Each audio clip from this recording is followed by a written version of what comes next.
UGC 2026 नियमों पर supreme court का फैसला। क्या बदलेंगे नियम? हर छात्र को सुरक्षा, निष्पक्ष प्रक्रिया, भेदभाव पर रोक। दोस्तों, यूजीसी के नियमों को लेकर देश भर में बवाल क्यों मचा है? आखिर इन नियमों में ऐसा क्या लिखा है? यूजीसी के नियमों पर दो अलग अलग राय। एक तरफ कहा गया कि ये नियम कॉलेज और यूनिवर्सिटी में भेदभाव रोकने के लिए है। वहीं दूसरी तरफ कुछ छात्र संगठनों और सामाजिक संगठनों ने आरोप लगाया कि इन नियमों में ऐसी कमियां हैं जो जनरल कैटेगरी के छात्रों के लिए परेशानी पैदा कर सकती है। सबसे बड़ा सवाल, क्या यूजीसी नियमों में जनरल कैटेगरी के छात्र को भी न्याय मिलेगा अगर उसके साथ जातिगत भेदभाव किया जाता है तो? अगर कोई जनरल कैटेगरी का छात्र शिकायत करता है तो कार्रवाई कैसे होगी? यह सवाल सबसे बड़ा सवाल है। अगर कोई छात्र झूठी शिकायत करता है तो उसके खिलाफ क्या कार्रवाई की जाएगी? यह भी एक मुख्य सवाल है। इन्हीं सवालों की वजह से यह मामला सुप्रीम कोर्ट तक पहुंच चुका है। केंद्र सरकार ने कहा है कि वो नियमों पर दोबारा विचार कर रही है। यूजीसी यानी यूनिवर्सिटी ग्रांट्स कमीशन, विश्वविद्यालय अनुदान आयोग।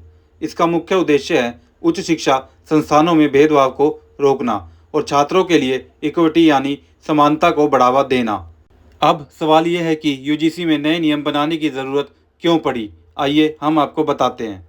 इस पूरे मामले की पृष्ठभूमि 2019 में सुप्रीम कोर्ट में शिक्षा संस्थानों से छात्रों द्वारा जातिगत भेदभाव की याचिकाओं से जुड़ा है। इन कार्रवाइयों के दौरान यूजीसी को एक ज़्यादा मजबूत एंटी डिस्क्रिमिनेशन फ्रेमवर्क तैयार करने की दिशा में काम करना पड़ा। इसके बाद एक्सपर्ट कमेटी की सिफारिशों के आधार पर नए रेगुलेशन का मसौदा तैयार हुआ और 2025 में ड्राफ्ट रेगुलेशन पर स्टेक होल्डर्स के सुझाव भी मांगे गए और आखिरकार 13 जनवरी 2026 को फाइनल रेगुलेशंस नोटिफाई किए गए। इस विवाद की सबसे महत्वपूर्ण बात है रेगुलेशन 3C। यही वह प्रोविज़न है जिस पर सबसे ज़्यादा कानूनी और राजनीतिक सवाल उठे। यहीं से विवाद पैदा हुआ। सुप्रीम कोर्ट ऑब्जर्वर ने भी विवाद का केंद्र इसी डेफिनेशन क्लोज को बताया। यूजीसी 2026 रेगुलेशंस में इक्विटी कमेटी का प्रावधान था। इसका उद्देश्य था संस्थान में इक्विटी से जुड़े मामलों और शिकायतों को एड्रेस करना, इक्विटी और नॉन डिस्क्रिमिनेशन को बढ़ावा देना, भेदभाव, उत्पीड़न और असमानता से संबंधित शिकायतों की सुनवाई करना, समावेशी, सुरक्षित और निष्पक्ष वातावरण सुनिश्चित करना। यह इसके मुख्य कार्य थे।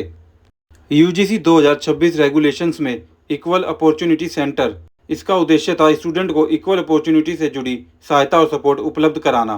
कॉलेज को सिर्फ एडमिशन देने तक सीमित नहीं रहना है। यह सुनिश्चित करना है कि छात्र को कैंपस लाइफ में डिस्क्रिमिनेशन के कारण पीछे ना धकेला जाए। इक्विटी रेगुलेशन 2026 में इक्विटी हेल्पलाइन का प्रावधान था।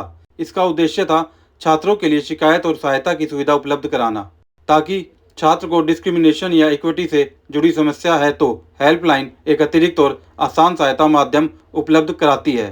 समय पर सहायता, गोपनीयता, निष्पक्ष समाधान और सुरक्षित कैंपस वातावरण।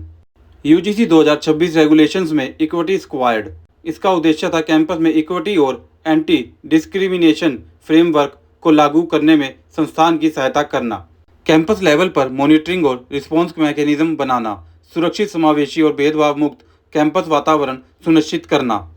यूजीसी 2026 रेगुलेशंस में इक्विटी एम्बेसडर्स की व्यवस्था थी, जिसका उद्देश्य था छात्रों के बीच इक्विटी और नॉन डिस्क्रिमिनेशन को लेकर अवेयरनेस बढ़ाना, सकारात्मक संवाद को बढ़ावा देना, समावेशी वातावरण बनाना, समानता और सम्मान को बढ़ावा देना।